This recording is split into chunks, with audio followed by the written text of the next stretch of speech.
Hello everybody! Magandang araw. Tuturuan ko kayo kung paano nga ba umorder sa Jollibee. So, pwede kang gumamit ng different apps. Ngayon, ang gagamitin natin na app dito ay ang GrabFood at ang Food Panda.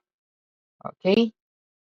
So, dito sa Food Panda, kailangan mo lang i-select ang iyong address. Pagkatapos niyan, ay gamitin mo lang itong search bar na nasa itaas at i-search mo lang ang Jollibee. Ngayon, kung may open na branch ng Jollibee malapit sa iyong location, so kailangan mo lang itong i-tap. Pero currently, close ang Jollibee branch na malapit sa atin until 4 a.m. So, gagamitin natin itong order for later.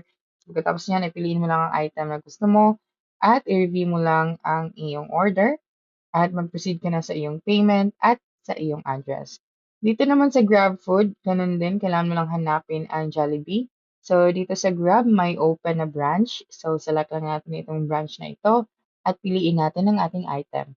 Pagkatapos na, i-click mo lang iyong basket. Okay, so kailangan mo lang mag-proceed sa iyong payment details at i-click mo lang ang place order pagkatapos mo ma-confirm lahat ng information. Okay, so that's it for this video. If you think this video helped you solve your concern, please subscribe, like this video, and leave your comment below. Bye.